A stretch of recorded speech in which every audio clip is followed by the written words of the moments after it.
আসসালামু আলাইকুম প্রিয় ভিউয়ার্স, খান মিডিয়ার পক্ষ থেকে জানাই আপনাদেরকে সালাম ও আদাব। এবার আপনাদেরকে দেখাতে নিয়ে যাচ্ছি শতকের বহু আলোচিত লাল পাহাড়, যা অবস্থিত শতকের নোয়ারাই ইউনিয়নের পাশেই। যে সিমেন্ট কোম্পানির পাশে যে টিল্লাটি অবস্থিত সেইটির নামেই লাল টিল্লা বা লাল পাহাড় বলে পরিচিত। যা এই পাহাড়ের রাস্তা আপনাদেরকে আমি এখন বলে দিচ্ছি। আপনারা যাবেন যেই রাস্তা দিয়ে নতুন ব্রিজের পাশ দিয়ে কীভাবে যাবেন, এই রাস্তা দিয়ে ঢুকেই এটা হলো লাল পাহাড়ের পাশ দিকে আমরা যাচ্ছি।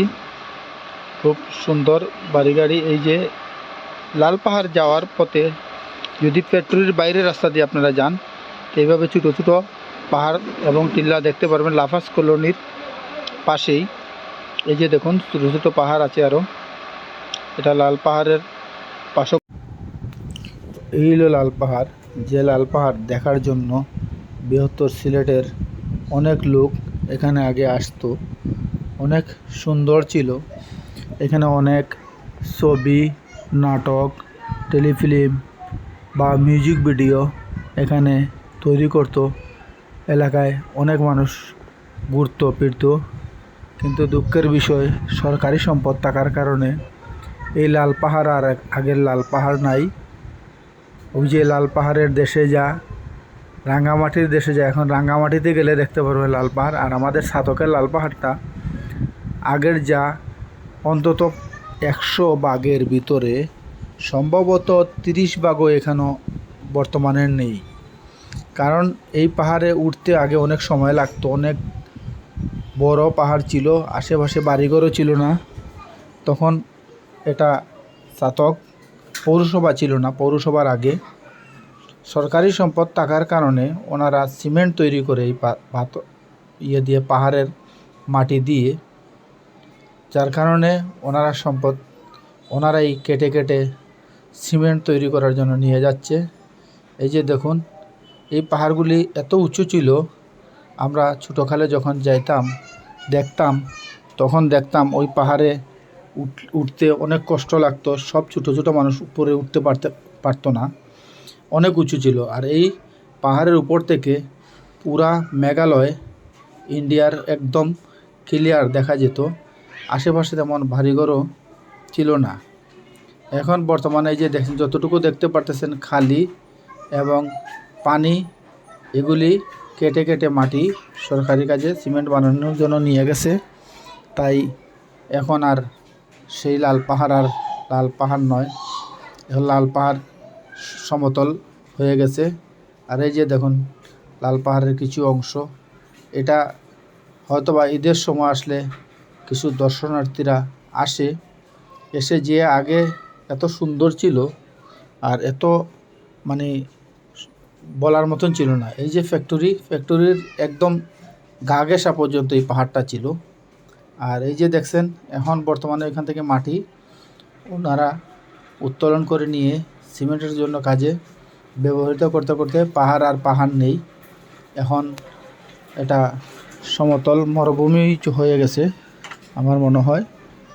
বাকিটা আপনারা আসলে দেখতে পারবেন। তার পাশে আরেকটি সুন্দর জায়গাও ছিল, সেটাও আমরা দেখেছি।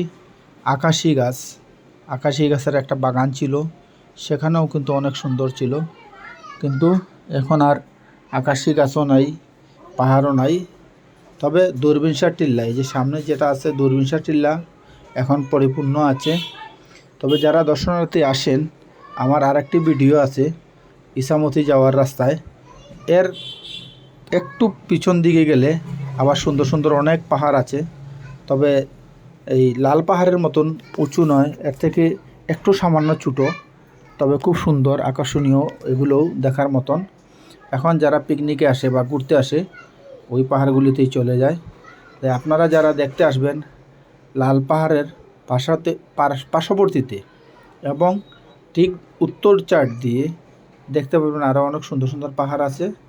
এগুলি দেখে হয়তো আপনারা মনোমুগ্ধ হতে পারবেন আমার আশা। কারণ ওইদিকে অনেক কাঁঠাল বাগান, কমলা বাগান, লেচু বাগানও আছে। এই যে দেখুন পাহাড়ের দৃশ্য, এই পাহাড়ের বুক চিরে চিরে কিছুই নাই। আর ওই যে দেখা যাচ্ছে ফ্যাক্টরি, এই পর্যন্ত ছিল এই পাহাড়গুলি, কিন্তু এখন আর আগের মতন এই পাহাড় নাই। এখন পাহাড় শুধু নামেই পাহাড়, কিন্তু পাহাড়ের বুকে কোনো মাটি নেই, শুধু এই যে বাড়িঘরগুলো আগে তেমন ছিল না। বর্তমানে এগুলি বাড়িঘর আশেপাশে, আর মাটি বৃষ্টির কারণে কেটে কেটে স্থলবন জমিতে চলে যায়। স্থল জমিতে চলে যাওয়ায় অনেক এখান থেকে কেটে কেটে অনেক কাজে নিয়ে ব্যবহার করে। এই পাহাড়ে আমরা যখন ছোটোকালে দেখতাম, উঠতাম, এত সুন্দর ছিল। আর এই পাহাড়ে অনেক পাথরও ছিল, লাল লাল পাথর ছিল। ওনারা যখন কাজ করতো, তো ওই এলাকার মানুষ দেখতাম কুড়িয়ে কুড়িয়ে পাথর নেয়, কিন্তু আগের এই পাথরও নেই, পাহাড়ও নাই। তবে এই যে পার্শ্ববর্তী যে টিল্লাগুলি, এগুলি দেখার মতন সুন্দর সুন্দর টিল্লা আছে, এগুলিতে পাহাড় আছে। আপনারা চাইলে অবশ্যই ঘুরে যাবেন, দেখার মতন। আমাদের ছাতকের সিমেন্ট ফ্যাক্টরির লাল পাহাড়, এখানে শুটিং, ছবি সব কিছুই হইতো। বর্তমানে পাহাড়টা বিলীন হওয়ার কারণে হয় না। আর আমার এই চ্যানেলটি একদম নতুন, খান মিডিয়া। আশা করি আপনারা একটু বেশি বেশি শেয়ার করবেন আর বেশি বেশি লাইক করবেন, যাতে আমি আরও প্রাকৃতিক সুন্দর সুন্দর ভিডিও আপনাদেরকে দিতে পারি। কারণ আমার চ্যানেলটা একদমই নতুন, আর আমি ওনাদের মতো অন্য অন্য ব্লগারদের মতন গুছিয়ে কথা বলতে পারি নাই বলে আপনাদের কাছে পরামর্শ চাই।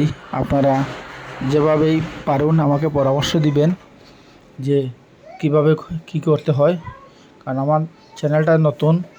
তাই আপনাদের কাছে এই যে দেখতে পাচ্ছেন, এটা পাহাড়ের পিছন সাইড। এই অংশগুলো বাড়িঘর হওয়ার কারণে এখন আর তেমন একটা হচ্ছে না। এই সাইডটাই একটু মানে রক্ষিত রয়েছে, একটু দেখতে ভালো লাগে। আর বাকিগুলো তো আপনারা নিজেরাই চোখে দেখছেন আমার ভিডিওর মাধ্যমে, আপনারা আসলে আরও দেখতে পারবেন। এটা হলো আপনার পাহাড়ের মধ্যে দিয়ে একটা রাস্তা। পশ্চিম পাশে হলো লাফার্স সিমেন্ট কোম্পানির কলোনি, আর এটা হলো ঠিকানাটা হলো আপনার নোয়ারা ইসলামপুর। এটা ছাতক পৌরসভার সংলগ্ন সম্ভবত 3 নম্বর ওয়ার্ড বা 2 নম্বর ওয়ার্ডের দুইটার মাধ্যমে সম্ভবত স্থাপিত। আর এই রোডের মধ্যে দিয়ে, এই যে পাহাড়ের সাইডে দিয়ে এইটা রাস্তা আমরা যেটা যাচ্ছি এখন, এটা পাহাড়ের পাশ দিয়েই গিয়ে আপনাদের তার বাম সাইডে দিয়ে খুব সুন্দর সুন্দর আরও ছোটো ছোটো পাহাড় আছে। আসলে অবশ্যই আপনারা দেখতে পারবেন, ঘুরে যান, এখানে দেখবেন, ভালো লাগবে। তবে মধ্যে মধ্যে কমলা বাগান সেই সব কিছুই আছে। আর আমার এই যে যেটা দেখতেছেন, এটা হলো পাহাড়ের চতুর্থ সাইডের রাস্তা যেটাকে বলা হয়। মানে এগুলোতে আগে তেমন একটা বাড়িঘর ছিল না, আর বিগত 15-20 বছর আগে তেমন একটা বাড়িঘর ছিল না। এখন মোটামুটি ঘনবসতি হয়ে গেছে। আর যে এলাকায় ঘনবসতি হয় সেটা তো অবশ্যই আপনারাই বুঝতে পারবেন যে সে এলাকার পাহাড়, টিলা, গাছপালা কেমন হয়। এটা তার আমার বলার নাই, আপনারাই বলবেন। ঠিক আছে, এই যে দেখুন লাল পাহাড়ের উত্তর সাইড। আর একটু সামনে গেলেই আপনাদেরকে আবার দেখাবো লাল পাহাড়ের বুক যেটাকে বলা হয়, সামনা। এই সামনা, এই যে সামনে যত যাবেন এই হলো লাল পাহাড়ের সামনা দিয়ে আমরা এখন ভিডিও ধারণ করে করে যাচ্ছি, যেটা আগে আমরা পাহাড়ের উপর থেকে ভিডিও করে আপনাদেরকে দেখিয়েছিলাম যে এটা আপনার লাল পাহাড়ের সীমানা। এইগুলি মাটি কেটে পাহাড়টা এই পর্যন্তই ছিল। আমরা যেদিকে যাচ্ছি এখন এই পর্যন্তই পাহাড়টা, পুরো পাহাড়টা ছিল। এত বড় ছিল যে ছাতক, সিলেট, সুনামগঞ্জ অনেক জায়গার থেকে মানুষ আমাদের এই পাহাড়টা দেখার জন্য আসতো। অনেক ছবি শুটিং এগুলো এখানে হতো, নাটক হতো, টেলিফিল্ম হতো, মিউজিক ভিডিও হতো, আমরা দেখেছি। এখন আর পাহাড়ের গায়ে মিউজিক ভিডিওও হয় না, আর টেলিফিল্মও হয় না, নাটকও হয় না। লাল পাহাড় লাল হয়ে গেছে, রক্তে লাল হয়ে এটা মাটির সাথে মিশে যাচ্ছে। তাই আর কি বলবো, আমার এই চ্যানেলটি একদম নতুন। আবারও আপনাদেরকে কি বলবো, আপনারা আমার চ্যানেলটি বেশি বেশি শেয়ার করবেন, লাইক করবেন, কমেন্ট করবেন। এই আশায় আপনাদের কাছ থেকে বিদায় নিলাম।